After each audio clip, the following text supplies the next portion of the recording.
Welcome to the Cabral Concept, where board-certified naturopath and integrative health practitioner Dr. Stephen Cabral shares how he was diagnosed at the age of 17 with a life-altering illness and given no hope for recovery. It was only after studying and traveling all over the world did he discover how to combine ancient Ayurvedic healing practices with state-of-the-art naturopathic and functional medicine to fully rebalance the body and re-energize it with life. It's time to discover how to get well, lose weight, and finally feel alive again. And now, here's your host, Dr. Stephen Cabral.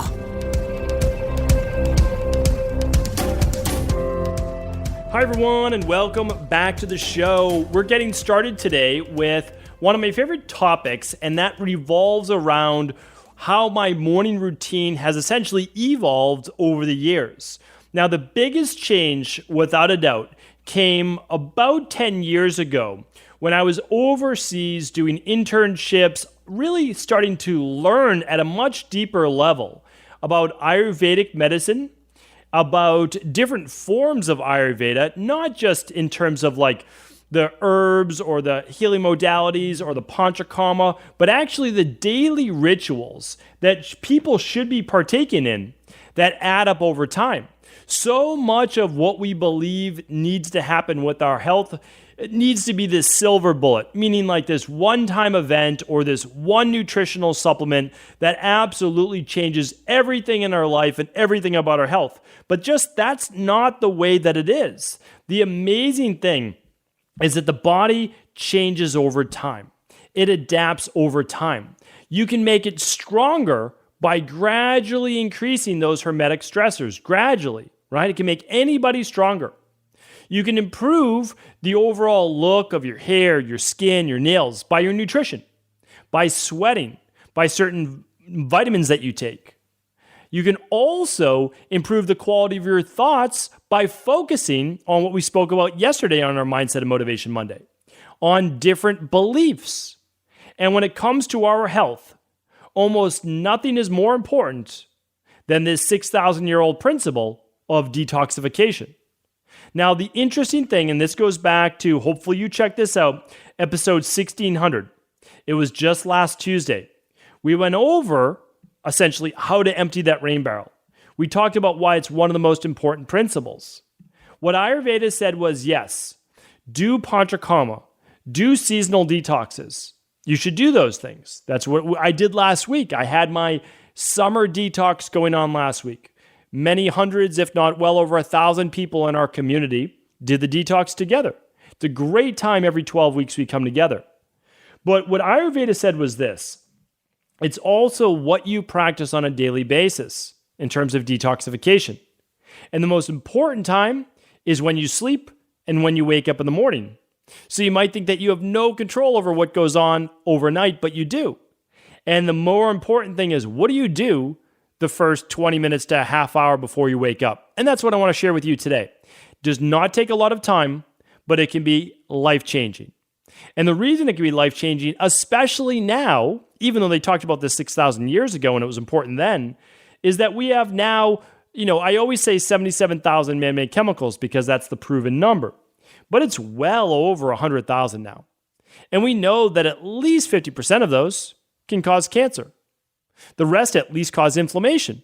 And inflammation is implicated in over 90% of all disease. So we have to begin to look at toxicity as building up in our body. And if anybody doesn't believe in toxins by now, you have to understand is toxins is just a catch-all word for heavy metals, for pesticides, fungicides, herbicides, mold, mycotoxins, food sensitivities, whatever is a toxin in your body. And then, of course, we have all the plastics, all the different things in our environment. And if anyone believes that their body just automatically eliminates those on a daily basis, you just have to run an environmental toxicity test, simple urine-based test. You can find that test over at equilibriumnutrition.com or run it with your local integrative health practitioner or functional medicine doctor if they specialize in that. But again, anybody can then see the level of toxicity in their body. Now, it's only testing a certain substrate of things, but it's better than nothing, right? You're still testing for, I believe, around 400 or more different chemicals in the environment, and it's with a simple urine test. I've run it before, gave amazing results, and that's why I continue to do my detoxes. I've done them now for 7+ years, and things are good. That's why, again, you do them not to try to get better. I mean, yes, that's a great part of it, but you also want to maintain health. And that's what this morning ritual is all about. So do it to help rebalance the body, do it to stay well. And I'm going to give you my 10 plus 1 bonus. So I'm going to give you my 10 morning detox rituals. And all of these are really adapted from Ayurvedic medicine. I was learning these things before. There's no doubt about that. But when I went overseas and I saw the importance placed on them, and I also realized that they're doing this without any pharmaceuticals. They're doing this without even any vitamin-based extracts. They're doing this with good quality food, good quality air, good quality nutrition, good quality detox-based principles, sleep. I mean, they're using the de-stress protocol. And yes, they use herbs and many herbs over in Indian Ayurvedic medicine. And this was in Sri Lanka too when I was in Sri Lanka. But these really are game changers. Now, do they change your life overnight? No. Almost just like any other health-based principle. It's not a pharmaceutical drug. If you're looking for an overnight fix, that's not what natural health specializes in. It is getting well over a period of 6 weeks, 12 weeks, 16 weeks. Typically, most people can really get well, rebalance the body in about 12 weeks, about 3 months. And they really can. I mean, we see that all the time in our practice. It doesn't mean that it sticks right away. Yeah, it's with you, but you should continue to maintain those good health practices, right? Like anything else. I mean, if you start to train for a half marathon and then you stop for a year, well, of course, what? Your cardiovascular fitness is going to be a lot less a year later. Well, it goes like that for your health. If you eat well for 12 weeks and then you go back to, as I grew up, eating like, Fruity Pebbles and Captain Crunch and Little Debbie snacks and pink Twinkies and all those different types of things. That was literally a thing. They were dyed pink, the Twinkie, and they had a coconut on the outside. I'm not sure if anybody ever used to eat those before. I mean, they were absolutely delicious. Don't get me wrong. I asked for them. I thought they were great. I drank Kool-Aid, but my health was radically different back then than it is today. Quality of choices. Different choices, different outcome. So now what I do is I just dedicate a simple morning ritual. It might take 30 minutes. That's it. That's also why I wake up 30 minutes before the rest of my family. So I can get these important principles in because they are game changers. And I look at the people who do these things and their life is just different. People who wake up to their kids waking up, or people who wake up 20 minutes before they have to leave for work or 30 minutes, they don't ease into the day and the day starts stressful. If you want to decrease stress, wake up a little bit earlier. That's the first ritual. So we'll go right into it. All right. Ritual number 1 is wake up earlier. It's so important. It really is. You are meant to wake up with the sun. You honestly are. Wake up with the sun. In the wintertime, you might wake up a little bit earlier because of life's demands. But that is when you're supposed to wake up. So what does that mean? If that's the normal rhythm of the world, well, that's because your cortisol begins to rise. Melatonin automatically begins to shut down when your eyes and your skin perceive light. It's why you might sleep in a little bit more on a rainy morning or during the winter and less so during the summer. Wake up early. It starts the natural hormone production and detox-based process. That means, though, going to bed a little bit earlier. And if you've listened to podcasts for any number of days, weeks, or years, you will have seen the best time to go to bed is right around 9:30 p.m. Okay? Somewhere between 9 and 10. I know not everybody goes to bed that early. I don't go to bed that early. I'm typically in bed at 10 o'clock. And then the best time to wake up is somewhere between 5:30 and 6:30 for most people. All right? You get in your 8 hours, between 7 and 9 hours a night, and you're going to be good. I have podcasts on all of these individual ones, so I'm not going to break them down all today. I'm going to give each one about a minute to a minute and a half or so today, because you can always look more into them. But the process is what really matters. And one is not more important than another. It might be more important for you because maybe you're not implementing that one quite yet. But simply giving yourself a little bit of time to wake up, extremely important. All right? Now, the second is this. This is how I flow through it in my day. Your day might be different, okay? Doing a little oil pulling in your mouth. It's ideally for 10 minutes, but 5 minutes is plenty. I'm typically around 5 minutes. I don't do it for the full 10. A lot of people do it when they get in the shower. Few minutes, just me getting ready, right? Getting ready for the morning, pop some oil in your mouth. I mean, how much? About a tablespoon, that's it. Some people use coconut oil. Some people use sesame oil. I'm okay with either.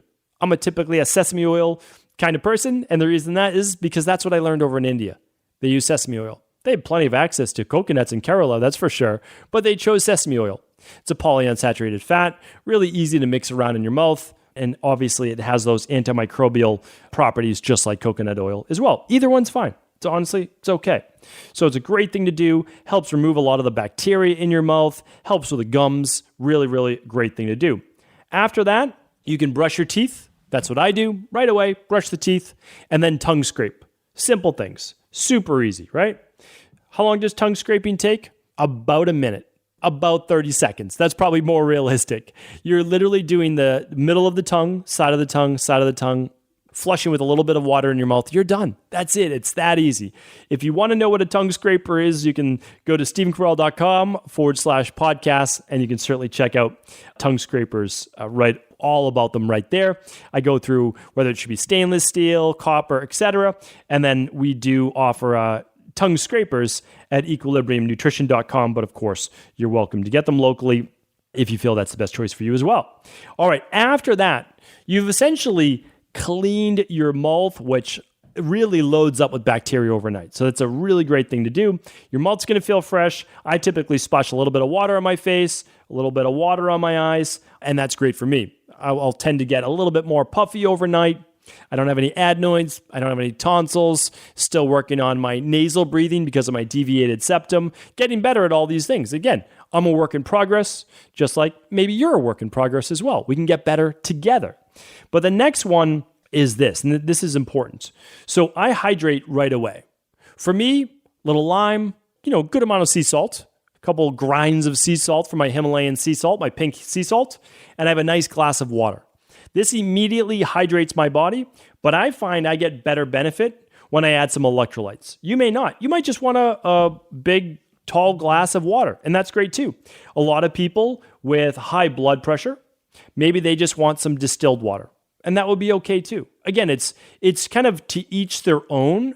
All the principles hold true, but the way that you go about it might be a little bit different for the individual. That's all. So again, higher blood pressure, maybe you just want distilled water. Or maybe you just want some water with some lime in it. But that's up to you. We're not providing treatment protocols, diagnostic protocols, cures, right? We're not doing that over a podcast. So here's what I want you to do though. Hydrate. You just spent 8 hours, 10 hours, maybe even 12 hours without drinking any water. A lot of people stop drinking water at dinner. That's totally fine. But if you do that, and it was 3 hours until you went to bed, and you were in bed for 8 hours, okay, well now you're at 11 hours. So do keep in mind that it is important to hydrate that body, and that should come before coffee. Water comes before a diuretic, before coffee. Okay. Number 5, and again, I'll do this in different ways, but number 5 should be starting your day off right. It should be with quiet meditation. It should be with journaling. It should be with something inspirational, whatever works for you. So I don't want to sway you in any one direction. I've tried many different things. I've gone with seated meditation.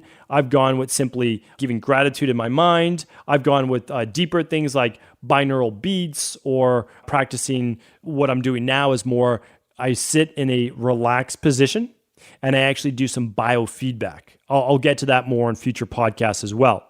But what I'm doing is actually consciously slowing my mind, and I know I just woke up, but making sure that it stays quiet and relaxed, and that also I'm connecting the heart and the mind. Now, I know that may sound strange, but there was a book that I read many years ago, introduced to me by my mentor, called the Heart Math Institute. And what you're trying to do is essentially entrain those EKG waves, those heart and brain waves, with your breathing.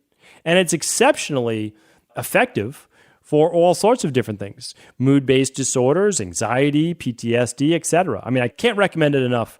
For kids with ADD is biofeedback, okay? Simple, right? I'll be giving you some different devices that I recommend on a future Friday Review podcast. But again, there are many out there. You can see which one works for you. I'll give you a recommendation in just a couple weeks on that.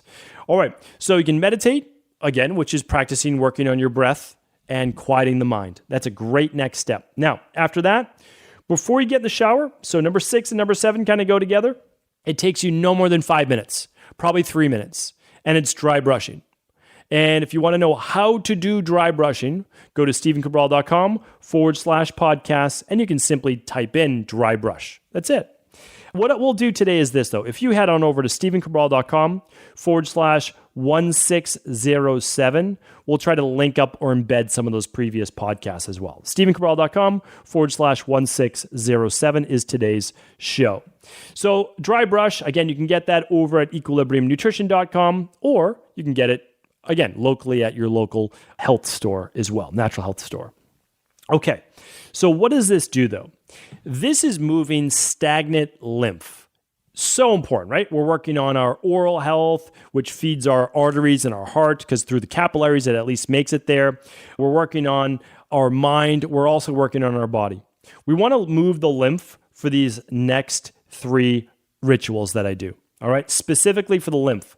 Remember, if you are feeling puffy, you're feeling congested, you might be dealing with cellulite, you might be feeling sluggish, move the lymph. Really, really important. Yes, a seasonal detox works great, okay? But today's show is about what can you do in 30 minutes. That's what this is all about, right? You can do a 10-minute meditation, honestly. You can do 5 minutes of biofeedback. They work. Focus on the breath, really focus, right? So it's focused work, and you can get a lot done. Dry brushing, 3 minutes. That's probably all that it's going to take you. 5 minutes maximum. And it's gentle. Dry brushing is not hard. A lot of people think you're pressing hard. You're not. You're actually only moving and pressing down about 1 to 3 millimeters below the skin. That's about it. Honestly, gentle. It should be gentle dry brushing. And so you're just moving from the extremities. You're moving your wrists towards your armpits. You're moving your ankles up to the groin. There's a more intricate way of doing this. I've talked about this before. I've given recommendations. You can probably even find it inside of our free detox course, which is equilibriumnutrition.com/detox-course. But move the lymph. It stays stagnant overnight. It's not completely stagnant, but it slows down greatly because it works on a manual-based pump, which means you need to be moving in order for that lymph to move. And that helps detoxify the whole body. All right, number 7 is the shower. I start every day with a shower, always. It's easily within 20 minutes of me waking up, 30 minutes maximum, always. Here's why. I've found that the days that I don't shower first thing in the morning, I'm a little bit more sluggish in both mind and body because it's a ritual. I do it and that says, okay, the day has started. Even on the weekend, the day has started, right? Get moving, keep yourself moving forward, make this a productive day. A shower, making your bed, that's an easy way to make it a productive day. It's an easy way to start. Now, a lot of people do hot, cold showers. Again, check out my previous podcasts on whether you should be doing a cold shower, a hot shower, a warm shower, what works best for you. I do best not with a cold shower in the morning. Not good for me. Spikes dopamine to too high a level, increases norepinephrine. I don't need that. I'm already moving, right? I'm already what they call like a hard charger. I'll introduce you to Dr. J in probably just a couple months when I'm going to be doing interviews again. So I'll be doing interviews with experts in their field in just a couple of months. And I'm really looking forward to that for this fall. But here's the thing. For me, all my research, and again, I've done this for many years, is that there is no all for one. And for me, I do much better with a relaxing and calming, because I'm calming my mind and body, warm shower. Not too hot, okay? And I don't do cold. Not the best for me. That doesn't mean that cold isn't good for you, or hot, alternating hot and cold. And again, you can check out my previous podcast on that. If you ever have difficulty finding a podcast, yes, you can use the search bar at stevencabral.com/podcast, but you can also just ask the community. About 10,000 people or so in the group now at cabralsupportgroup.com. Free Facebook group. Feel free to join, ask questions. Happy to help. All right, so showering, what else does it do? Well, a warm shower as well also helps to move that lymphatic system. So really great. Get that shower in there. Tell yourself it's time to start the day. You don't need longer than a 5-minute shower. You can even make it shorter. But it's just something that wakes you up and says, okay, the day has started. We're making this a productive day. We're showering. We're getting ready. All right, after that, what do? Again, there's a couple minutes in between all of these things, right? I'm shaving, etc. But what I do next is I do some body weight exercises. Another great thing to do is use a rebounder or a trampoline, right? A mini trampoline that I've chatted about before. And so again, you can check that out. But in Ayurveda, one of the things that I did and we did every single morning was sun salutations. And we will also try to link up the podcast on that as well. It's called an asana or asana, A-S-A-N-A, and you can check it out. It's sun salutations. Now, we would give recommendations to patients in the clinic that needed weight loss. They were there for weight loss. And we would do that more rigorously. And we would move through them and they'd be breathing and all those great different things. And then for people who needed to calm their mind and just get their body moving a little bit, well, we did them very slowly, very rhythmically. We focused on the breath. We didn't push the body too hard. Again, same exercises, different people. They all work. What I do right now, absolutely. Like I also did something called the 5 Tibetans. So if you want to check out a lot of podcasts, but if you want to check that out, these exercises are so great in the morning and it's only 5. So if you want to start with something, the 5 Tibetans is a great one as well. This is an ancient practice. Not a lot of people know about it. But I try to make what not a lot of people know about that I was fortunate enough to learn and try to share that with the world. So again, you can then share it with others as well. We can all pay it forward to others. But I also love my 5 bodyweight exercises every morning. I've shared that before, how to do them. I'll go over them real quick right now though. And that is push-ups and chin-ups and a boat pose, like a V pose. I do my walking lunges and bodyweight squats. That one escaped me there for a second. And I actually alternate upper body, lower body, and then just core. So it's very easy for me to do. I've been doing them for a long time. I don't miss a day. I think in probably, I don't know how many years I've been doing this now, but let's say 5 or 6 years. I think there's probably been 5 days, maybe we'll say, like 1 day a year. If I'm really not feeling well, whatever it might be, even traveling, I still do them. But here's the thing. You only do them to the point that it starts to become challenging because this is not a workout. It's not a workout. This is just moving the body. It's moving the lymphatic system. So remember, dry brushing, your shower, and then you're jumping up and down on a trampoline, not vigorously. We're just moving the lymph or doing your sun salutations or doing your bodyweight exercises or doing your 5 Tibetans. It's just to get the lymphatic system moving, working on your breathing, and it's actually improving natural stress hormone production first thing in the morning. Really great to do. Again, it's not your workout. You're just moving that body. I love it. I really do. It opens my body up, especially those walking lunges. I do a stretch hang after my chin-ups. I'm not doing anything to failure. I'm not trying to bust out 30 chin-ups. It's not the goal. I'm just getting that body moving. All right, number 9 is this, and it's a big one. This is my everyday smoothie, every single day. And it makes about a liter. I do a big smoothie. I'm doing about 2 cups of fruit. And again, you can change yours based on what program you're on. If you're on our Fatlocity program, great. You'll follow that advice. If you're on our CBO protocol, then you'll follow the certain fruit that we allow on that. If you're following the 21-day functional medicine detox, then you'll follow those protocols, right? So it's different. But eventually, you move into a protocol that works for you. I would love for our team, if they can find it, to link up the best breakfast in the world that you could have. And it is a smoothie. And I give all the reasons why. I can't do that today because I'm already over my time. Smoothie bowl, smoothie. Your breakfast has to be hydrating. It has to be hydrating. It has to be easy to digest. It can't pull all the blood from the rest of your body to your stomach. And it needs to be cleansing for the body. That means a lot of antioxidants, a lot of phytonutrients, a lot of micronutrients. Wash the body, flush the body. You need lots of hydration. Okay, super, super important. And then again, you can play with your fiber, play with the protein that you need to keep blood sugar stable. And then after that, the last one is this, walking. Every morning walking. Every morning I walk to work, so it's easy for me. But on the weekends, take my dog for a walk, just go outside, walk, not for long. Again, I'm not talking about a long walk, 10 minutes, 20 minutes after breakfast. Great for blood sugar stabilization. I sip my smoothie over an hour, but I go for that walk. Moves the lymph once again, helps circulate the blood in my body, helps clear the cobwebs out of my head too if there's any. Okay? Great, great practice right there. Now the 11th one that I said would be a bonus would be if you are leaving for the day, even if you're not leaving for the day, plan a lunch and pack with you another liter to a liter and a half water bottle. It can be a glass water bottle, it can be spring water, it can be whatever you want. But just make sure by the time you get back home to dinner, you've already had your smoothie, of course, in the morning, but then you've had one other liter or 1.5 liters for yourself before you drink water that night. Most people need half their body weight in ounces of water per day. Most people are not hydrated enough to be naturally flushing their body. Flush the kidneys, flush the liver by increasing blood volume, removing a lot of these things in our bloodstream. We need that. And then, of course, that healthy lunch is going to help set you on your way. Go back if you want to see what I do every day for lunch on, again, many previous podcasts. I'll see if I can find it right here. Just a quick one. Episode 1551 is a day in the life of my Mediterranean diet. So you can certainly check that out as well. I know I'm over my time today. I appreciate your time. These are the things that I've learned.